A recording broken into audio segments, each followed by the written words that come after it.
Shalom saudara-saudara yang dikasihi di dalam Yesus Kristus. Firman Tuhan kita pada saat ini diambil dari Ibrani pasal 11 ayat 8 sampai 12.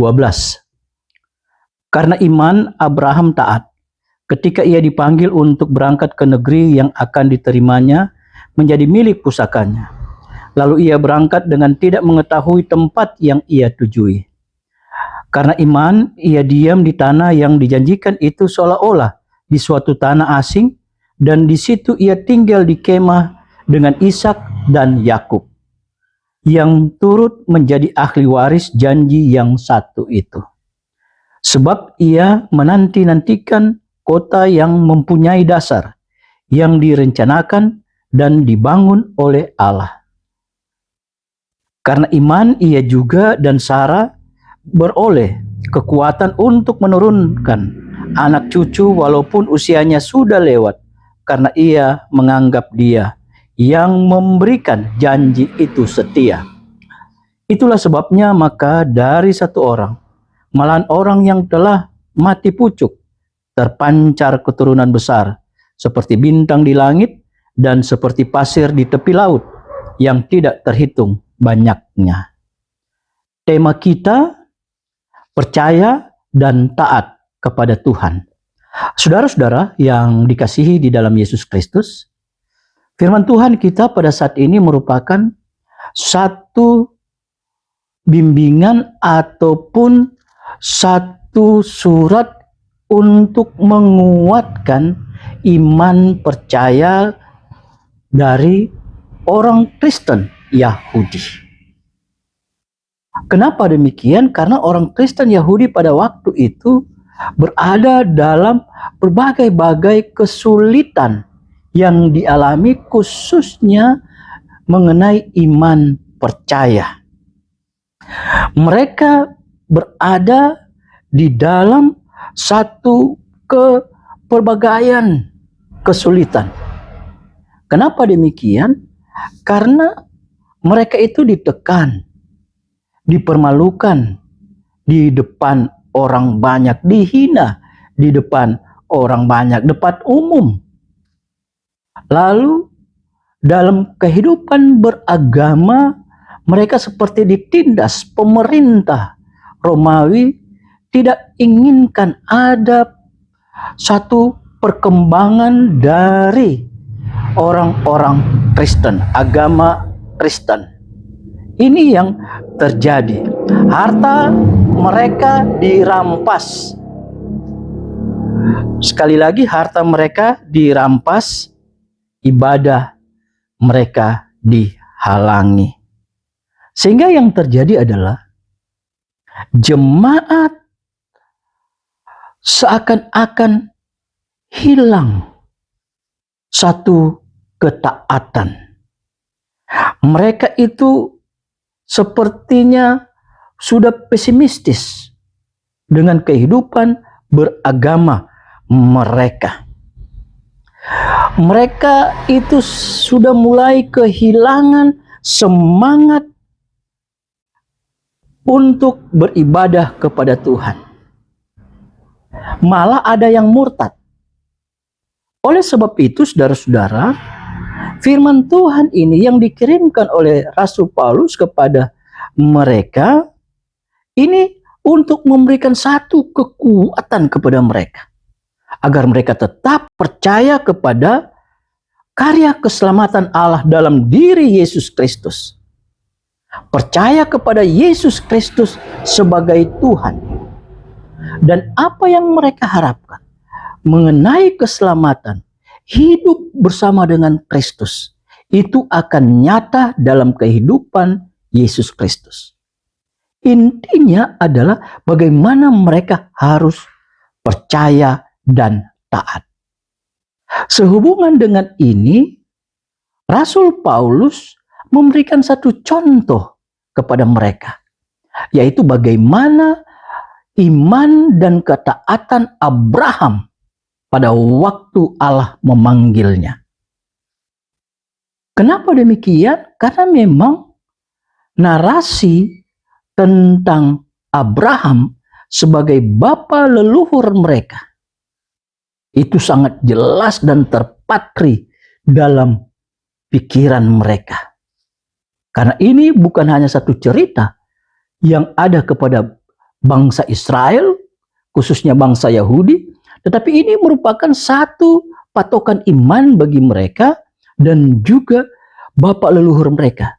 Bahkan jelas pula di sini ditekankan bahwa ini bukan hanya saja Abraham yang ditekankan, tapi bapak leluhur yang lain, yaitu Abraham, Ishak, dan Yakub. Kalau kita baca di dalam ayat yang ke-9, bahwa di sini ditekankan bahwa ia tinggal di kemah dengan Ishak dan Yakub.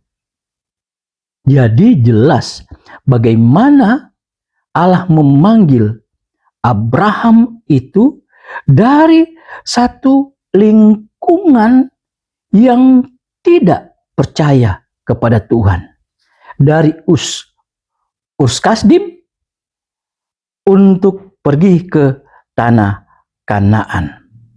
Itu merupakan satu contoh yang konkret yang diberikan oleh Rasul Paulus kepada mereka. Jadi saudara-saudara yang dikasihi dalam Yesus Kristus, mari kita lihat sebenarnya, kalau kita mau memahami dalam cerita itu adalah pemanggilan bapa leluhur mereka Abraham, Ishak, dan Yakub dari Ur Kasdim.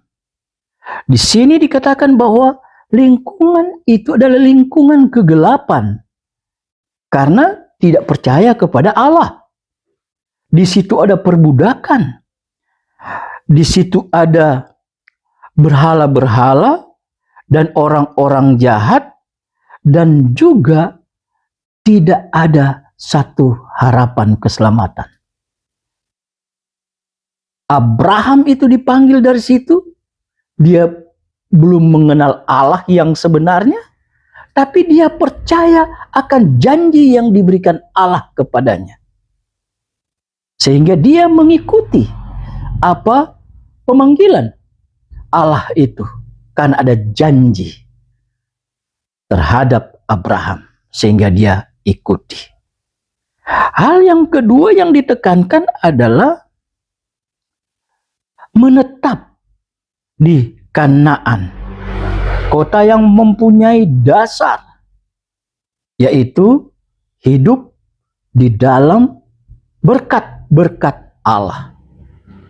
Itu yang dilihat. Hal yang ketiga dalam firman Tuhan yang bisa kita lihat adalah adanya keturunan. Ditekankan bahwa padahal Abraham dan Sarah itu sudah lewat usia untuk tidak bisa melahirkan, tapi karena berkat Tuhan bisa melahirkan, bahkan keturunannya seperti bintang di langit dan pasir di laut. Begitu banyaknya, dan itu terjadi.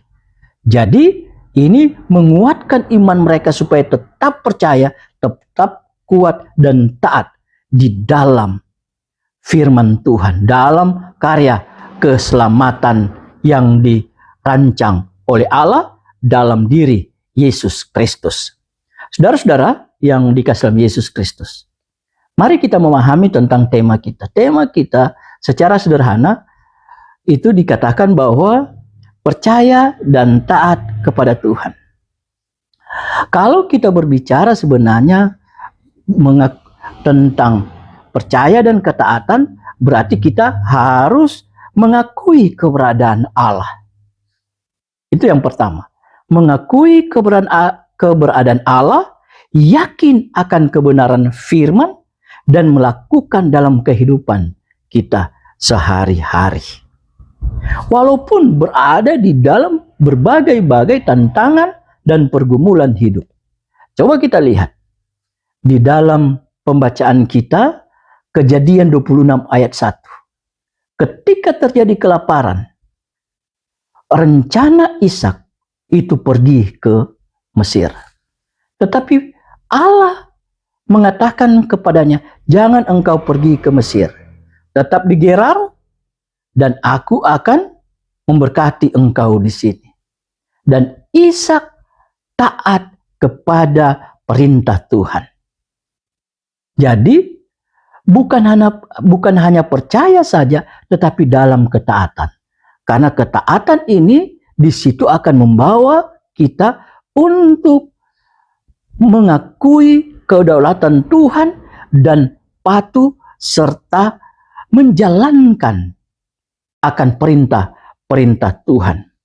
Percaya kepada Tuhan harus taat dan juga harus mengakui kedaulatan Tuhan, menjalankan firman-Nya.